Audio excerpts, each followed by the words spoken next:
PJ Duke has won gold at the U20 World Tournament. And ironically enough, Penn State still might redshirt this guy.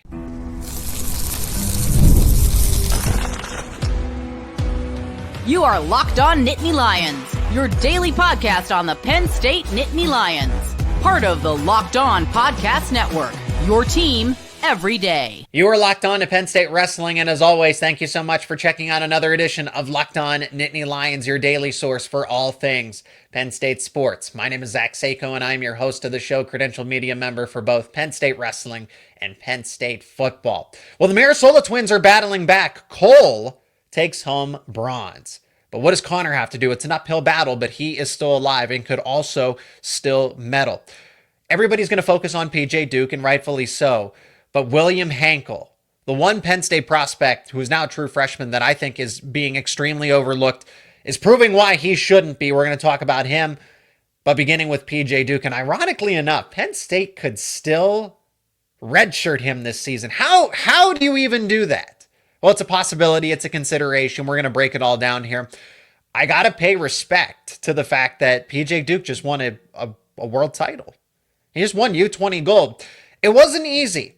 He had two pretty competitive matches in the semifinals and the championship. And I'm also going to talk about, was this not impressive? That's kind of up for debate here. Because with what he's done on the senior level, by defeating Yianni Diakomihalis twice, the two defending NCAA champions from Nebraska and Antrell Taylor and Ridge Lovett, that in the scheme of things, down to the U20 level, we're going to talk about it, okay? It's a debate that is being had. PJ Duke, though, winning gold against, again, these are the future faces of the sport of wrestling on the senior level. He ended up defeating Godarli of Moldova 7-5. And this was an extremely entertaining matchup in the second period. First period, they're just going back and forth. Collar ties. No one wants to make the first mistake. It's 1-0. And Duke showed that he is somewhat human, right? Because that senior level run, and then with what he's done at the U20 level, tech falling opponents, and then again, like I said, it got serious in the past semifinal and championship matchups, and they just went back and forth. Godarli was down 5-1. PJ Duke was leading, seemed pretty comfortable there with just a couple minutes left, and then rattles off a 4-point move. He turns Duke, and he's leading by criteria, but that's where Duke is just so elite. You don't need to hear it from me. Duke responds immediately. He doesn't waste any time. There's about maybe a minute 20, minute 10 left, and he gets that takedown instantaneously to regain the lead, and then he just has to play defense, let the clock run out, and go from there. He's won U20 gold. He is the senior representative for the U.S. World Team later on this year. So it brings up two debates here. One, why would Penn State consider redshirting him? Why would Penn State do that? And is this even impressive? No, yeah, well, with what you've done on the senior level, surely you should have just wiped away the competition. So there's two parts to that. If Penn State redshirts Duke, it goes along with, again, you have an embarrassment of riches. There is not a need for him in the lineup right now. It's crazy to say. A guy that continues to impress on the freestyle circuit, is the top pound for pound recruit in this class of 2025. But Tyler K. Sack is coming off of two back-to-back bronze medal runs. This is somebody that is going to be in the mix for an NCAA title. And this is at 157. You're not going to replace Mitchell Messenbrink. Obviously, Levi Haynes is a staple at 174. And that's down the road. That's what's interesting about PJ Duke's trajectory, is where does he ultimately end up over the course of his collegiate career? I don't know that he's going to be able to hold 157 forever, which is why I make the argument and say, wrestle him now. Because if you can get him at 157, now, of course, you got to coordinate there, because Tyler Kasak's not just going to be like, all right, I'll take a red shirt, I'll make way for PJ Duke, and I'll take an off season. No, you're going to have a competition, which is good. Penn State wants that. And that's ultimately if Duke's able to I think most people are now going to assume that Duke is going to beat out Tyler Casack. And I gotta believe with what we've seen so far, it's hard to go against that thought. But Penn State can maneuver this. It is going to take some shifting of the puzzle pieces to have Duke go one season, Casack go another. You would have to alternate redshirts.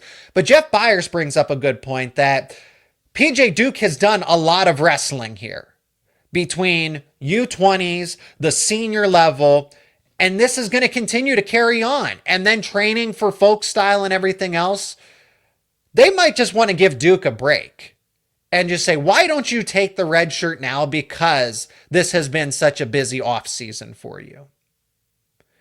I welcome that. I really respect that about PJ Duke, because he doesn't say, this competition's beneath me. I don't need to wrestle here at U20. With what I've done on the senior level, I'm now too good for U20. I don't need to do this. No.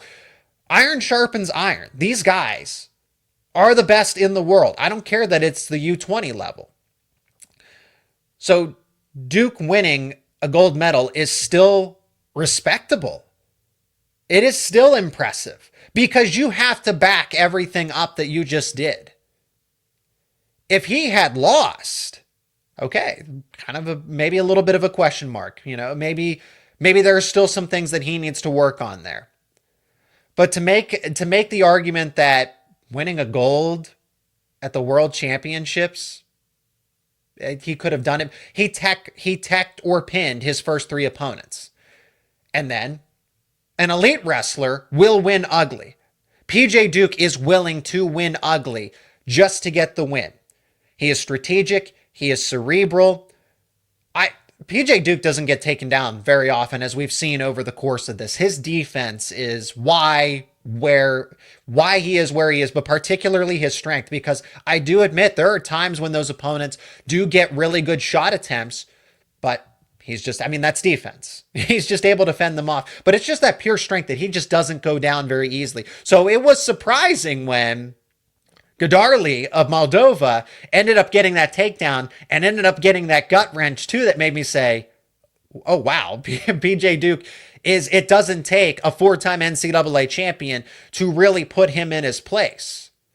That comparable competition is able to score points against him. So Duke's just been so impressive, to say the least. Penn State has that luxury where you can't go wrong. Tyler Casack's going to be in the mix for an NCAA championship. So would PJ Duke. The argument that one would be the likely favorite over the other, that's something we're going to have more over the course of this offseason as things continue to unfold. But that speculation is going to be there. It is not a guarantee one way or another. Duke might come in and say, I want to compete for 157, and I'm going to challenge Tyler Casack. But what Jeff Byers said, he is an expert in all of this. He's been doing this and covering this team for so long that it might make more sense to give Duke that off time so that you don't burn out one of the most gifted and talented prospects to join Penn State. Speaking of gifted and talented prospects, William Henckel is someone that's been more or less an afterthought, oddly enough. And now he's going for U20 gold at 79 kilos in arguably the most crowded weight class overall out in Bulgaria. We're going to talk about what Henckel brings to Penn State coming up next here on Locked On Nittany Lions. And this episode is brought to you by DripDrop. When I'm on top of my hydration, I notice everything's working better. My energy, my mood, my focus. But getting enough fluids every day isn't always easy. That's why I've been loving DripDrop. DripDrop is doctor developed and scientifically proven for fast hydration. It uses the perfect balance of sodium electrolytes and glucose to help your body absorb fluids quickly, delivering 3 times the electrolytes and half of the sugar of a leading sports drink. And I got DripDrop to try for myself, and it lives up to the hype. I got the zero sugar citrus variety pack, and you probably hear that and think, okay, well, it can't taste that good. No, it does. You are not compromising on taste. You are not compromising on flavor, and getting the variety so you can try all of the different flavors, whether that's strawberry lemonade, citrus itself, orange, cherry limeade. I made the right choice when I picked out this pack, and you can do the same by choosing DripDrop. Right now, DripDrop is offering Locked On listeners 20% off your first order. Just head over to DripDrop.com and use promo code LOCKEDONCollege. That is DripDrop.com, promo code LOCKEDONCollege for 20% off. Stock up now before the heat hits hard. Still to come on the show, Connor and Cole Mirasola. Well, Connor's in deep waters, but he can battle back. He can still win bronze. Cole ended up having a phenomenally dominant victory for a bronze medal. So 2 Penn State affiliated wrestlers have now won a medal out at the U20 tournament. We got to pick back up with William Henckel because he is guaranteed a medal as well. So Connor's got to fight. Marcus Blaze still has yet to wrestle. William Henckel is in a spot to now either take home gold and honestly be the surprising underdog here. I liked William Henckel's chances to make some noise here. Could I sit back and say, yeah, I think he is in the same category as PJ Duke, as Marcus Blaze, where they are favorites to win gold in their respective weight classes. But Henckel wasn't too far off. Yeah, PJ Duke is PJ Duke, Marcus Blaze is Marcus Blaze, but William Henckel, some people think of him as, well, he's distant in this conversation. That's not the case. I would put Blaze and Duke obviously in their own category. But remember, William Henckel is a top 20 pound-for-pound recruit in this class of 2025. Now, he does come into a crowded situation at Penn State. 174 is going to get really intriguing. And it's going to go back to my point about what Penn State's plans are for Rocco Welsh, for Josh Barr at the end of the day, Connor and Cole Mirasola. Cole's outlook is pretty clear. He's a heavyweight. But how do you get Connor? How do you maximize Connor, Rocco? You have Levi Haynes for one more season, Josh Barr, and then you have somebody like William Henckel who's not going to sit on the sidelines for a long time. Now, I do see him redshirting, which would obviously make tons of sense because Levi Haynes is the starter at 174 and Rocco's most likely going to be the starter at 184. I don't know that that's really up for debate. But after that, 174 opens wide up. It's wide open. What does Penn State do there? Because I think William Henckel could be a 4-year starter at 174. But then there's the option to have Rocco Welsh cut to 174, to have Josh Barr cut back down to 184. Some of you might say it's crazy in the comments. I get that. I've seen that. But Josh Barr is not a natural 197. I think that's something we've learned here at bulking all the way up and maintaining that weight and wrestling against Trent Hidley. Now that's a difference in skill, experience. I get that. Trent Hidley's been doing this longer. Josh Barr is still insanely talented. So talented that he can finish in second place in a weight class that's not his and be considered the favorite going into next season at 197. My point about William Henckel and all of this is that he makes this all extremely interesting. He makes this a lot more difficult. What do you do in a situation as Penn State where someone's going to be left out of the lineup when really they shouldn't be? Because that's the point that we're trying to make here, is that Henckel's not this developmental prospect where he can't be a 4-year starter. He's going to be somebody that can absolutely come in and take that 174 spot and be considered an NCAA title contender for the next 4 years after Levi Haynes vacates that spot in the lineup. But you have Rocco Welsh for multiple years. You still have Josh Barr for multiple years, and then Connor and Cole Mirasola. Obviously, Cole is heavyweight. But the battle isn't necessarily so much about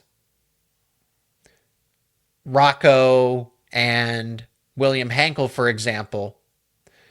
It's about how do you fit those two wrestlers, which gives you the best opportunity at that given weight class.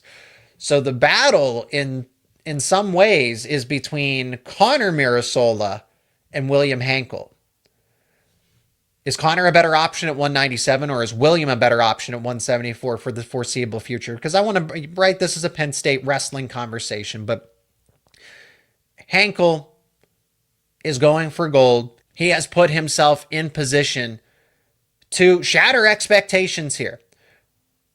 Whether he wins gold or whether he wins silver, obviously you want him to bring home a gold medal just for his sake, but we knew on this show that Henckel wasn't just another prospect that wasn't ready to go. No, Henckel is ready to go, and if there was an opportunity for him to go this season, like a Marcus Blaze, where you don't have that certainty at 133 and 141, where it's just easy to plug and play Marcus Blaze. But Henckel's got to wait his turn because of Levi Haines, and then it's just very crowded at those upper weights. But we've seen it. Henckel has improved so much. I think the one thing about PJ Duke, Marcus Blaze, or Masanosuke Ono, any of the prospects that are in this class of 2025, and don't forget, I haven't even mentioned Asher Cunningham, and he's the one that ultimately gets lost in this conversation because we're not seeing him on the world stage. But Henckel has taken such a significant jump from where he was last year, to where he is this time around, where in the most crowded weight class at the World Championships, maybe you could debate the lightweight or anything like that, that's fine, but I think 79 kilos, when I looked at that list and said, okay, if William doesn't win gold, it would not shock me just because of the gauntlet that he has to go through, but he's beating the gauntlet. He's winning against the gauntlet. So it's that jump that he has made to where I don't know that he's top 20 anymore now that the rankings are finalized. I got to imagine that he's maybe put himself, hypothetically speaking, into the top 10, where he's not, like I said, he's not that far off from Duke and from Blaze. So Henckel's outlook is very interesting because it's an easy answer. Oh yeah, he's the guy at 174 for the next 4 years after Levi Haines moves on. But it's also the complicated answer because then you bump somebody. Who's getting bumped? Right? It's probably not going to be Josh Barr. I really think the three that of who could get bumped, Henckel, Welsh, crazy enough, or Connor Mirasola. Now we pivot to the Mirasola twins. As Cole fought back, is going to bring home a bronze medal, did it in dominant fashion. Connor has his work cut out for him. What does he have to do to get on the podium? We're going to talk about that next here on Locked On Nittany Lions. And this episode is brought to you by Gametime. Have you ever decided at the last minute to head to a ball game with friends or family? Maybe it's game day and you suddenly realize that you want to be in the stands. That's exactly where Gametime comes in. It is the easiest way to grab last minute tickets without all of the stress. With the money you save on tickets, you can now splurge on food, drinks, merch, or even invite a bigger group of friends to come with you. Gametime makes it all possible. Gametime makes buying tickets fast and simple. And get this, prices on the app actually drop as it gets closer to first pitch, the start of the event time, and they've got incredible last-minute deals, clear seat views, and a lowest price guarantee that takes the worry out of buying. And you can even get Penn State football tickets on Gametime. If you go to the Gametime app right now, Penn State football tickets are listed. And if you've never been to Beaver Stadium, that's where those clear seat views are really a difference maker. So you're not second guessing yourself on which tickets you're getting. You know ahead of time what your point of view is going to be like. Take the guesswork out of buying tickets with Gametime. Download the Gametime app, create an account. Use code LOCKEDONCollege for $20 off your first purchase. Terms apply. Again, create that account. Redeem code LOCKEDONCOLLEGE for $20 off. Download the Gametime app today. Last minute tickets, lowest price guaranteed.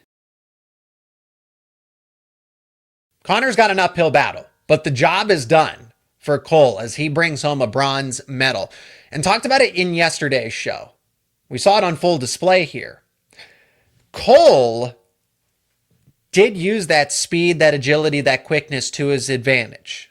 There's the saying, the bigger they are, the harder they fall type of situation. There are going to be athletic differences because Cole is going to give up weight. He's going to give up height for the remainder of his collegiate career. It is yet to be seen if he stays as a heavyweight or would he consider dropping down to 97 kilos, because that's a possibility as well. Saw it at the end of the day with Kyle Snyder. But an interesting point was brought up in the fact that this heavyweight class is all of former 197 pounders. And AJ Ferrari moves up, a Nick Feldman, a Ben Keeter, all of those guys were, but there's just, again, differences in terms of physical build where Cole would do, I think, that much better at 97, but it's, again, he won a bronze medal. So it's probably not right of me to exaggerate it that way. But I don't want to frame it as he's on the outside looking in. He'll never win. He'll never win an NCAA championship. He would never win a medal of any sort at a world tournament and an international tournament. And that's just not the case. He has won gold at these competitions, or else Penn State wouldn't be ready to start him as a redshirt freshman this upcoming season at heavyweight if they didn't trust him. So Cole is ready to come in, and he'll have, I think, a similar trajectory as a Greg Kirkfleet, where Greg was not an instant. Now, I know Gable Steveson ran the heavyweight class for the past 4 or 5 years over this time period, in and out, of course, of NCAA wrestling. But Greg Kirkfleet himself had that similar where, okay, it's 6th, and then he moves up a couple of spots, and then he ultimately gets the championship, and unfortunately, he gets that title, he's the king, and then gets injured in this cycle, right? He dealt with an injury, and he was still able to finish in 6th place for his final season. But Greg progressively got better because he had to get used to being a heavyweight. So there's still that for Cole. He just has to continue to adjust. And there are wrestlers that are just ahead of him on that timeline right now. There are opponents that are on that timeline that are ahead of him when it comes to that development. And that's okay. But the more he wrestles, the more he competes, the better he's going to be as a heavyweight at the collegiate level or on the world stage like this. So use that speed, use that agility, that quickness, that acceleration, because that was on full display. This guy was more of a natural heavyweight, and it didn't matter because Cole just blitzed by him, and he had no reaction time. He had no reaction time. So that is where Cole can really help himself out as a heavyweight over the course of his career if he decides to stay in this weight class. Now, as for Connor, it's an uphill battle. I was surprised. I was surprised that he lost, but it was close. He nearly had his time expired. He was looking to get an additional turn. He ended up losing 7-5 in his opening round. And fortunately for Connor, he is now in repechage, and he can battle all the way back to get to the bronze medal match and ultimately take home the comparable medal to his twin brother, which is what I'm expecting. You're not going to always have your best match. You're not going to be perfect every single time. So he might have just had an off day. And again, the margin of error is so thin. Connor's going to battle back. When it really is all about matchup, because this opponent that he faced in this opening round, talented on his feet, offensively gifted. So I think that's where Connor really needs to maybe figure something out in his arsenal, because this is what both Connor and Cole are really good at, is they're so sound on their feet, they're so sound offensively, but when they're doing mat wrestling, okay, that's the difference. That's the one thing that I want to point out about Connor's game is why was Josh Barr the starter this year, other than Josh Barr being insanely talented, as I've already pointed out, and Connor still needing to go through the development and everything. Okay, his wrestling on his feet is good, but his mat wrestling could use a little work. That's what the Redshirt does. But you're still kind of seeing that there is a gap to be closed when it comes to ultimately mat wrestling. And this is a small sample size, and this is freestyle where a lot of the work is done on your feet.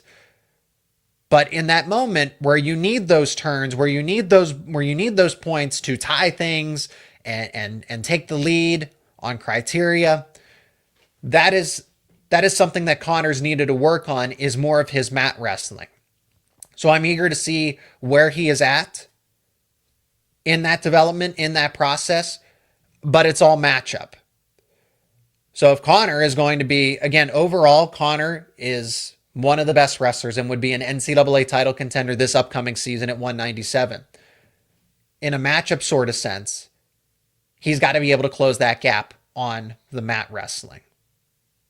I think he's going to be able to turn the tables, win that bronze medal, and all 5 Penn State affiliated wrestlers will come home from Bulgaria with a U20 medal, which is what we were expecting there.